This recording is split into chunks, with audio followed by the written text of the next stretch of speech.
법무법인 영민의 박희영 변호사입니다.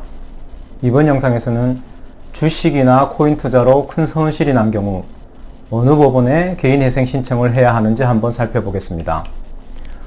먼저 주식이나 코인의 투자 손실금이 개인회생 절차에서 어떻게 취급되는지에 대해서는 이전 영상에서 설명드렸으니 이 점이 궁금하시다면 위에 있는 카드를 클릭하셔서 시청해 보시기 바랍니다.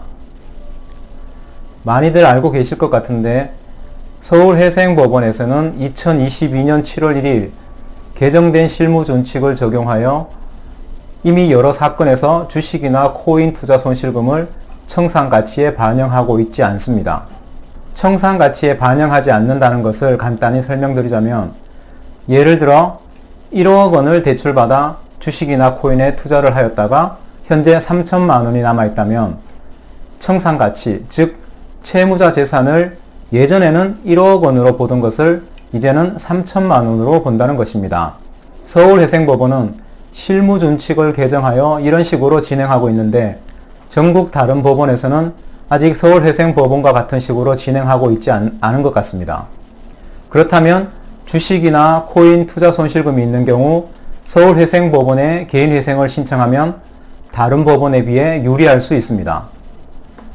다른 법원에서는 요건에 맞지 않아 개인회생을 진행할 수 없는 사건이 서울회생법원에서는 개인회생 요건을 충족하여 그 진행이 가능할 수도 있고, 또는 서울회생법원에 신청을 하게 되면 월 변제액을 높이지 않아도 되거나 변제 개월수를 늘리지 않아도 될 수 있습니다.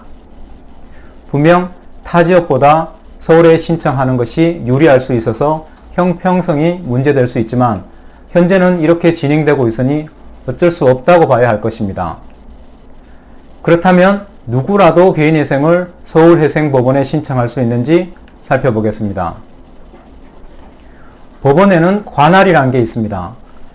개인회생 사건은 원칙적으로 채무자 주소지 법원에 신청을 해야 합니다. 주민등록상 주소가 서울이면 서울회생법원에, 대전이면 대전지방법원에 신청을 해야 하는 것입니다. 그런데 개인회생 사건은 채무자의 주된 사무소나 영업소가 있는 곳, 또는 채무자가 계속하여 근무하는 사무소나 영업소가 있는 법원에도 관할을 인정하고 있습니다.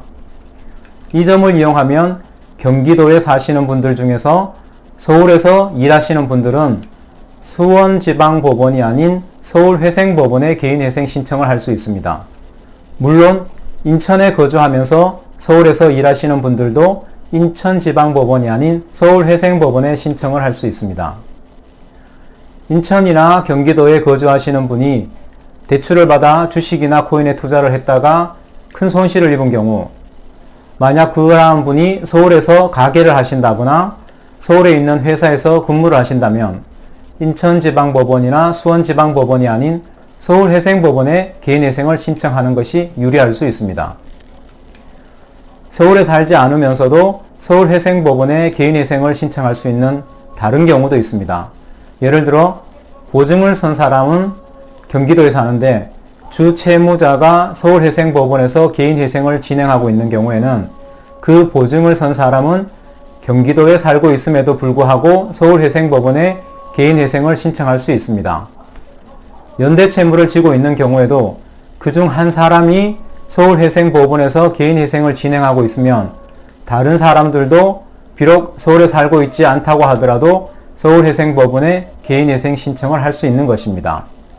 현재까지는 주식이나 코인의 투자 손실금에 대해 서울회생법원이 전국의 다른 법원에 비해 채무자에게 유리하게 개인회생 절차를 진행하고 있기 때문에 이번 영상에서는 개인회생 사건의 관할을 통해서 서울에 살고 있지 않음에도 불구하고 서울회생법원에 개인회생을 신청할 수 있는 방법에 대하여 알아보았습니다.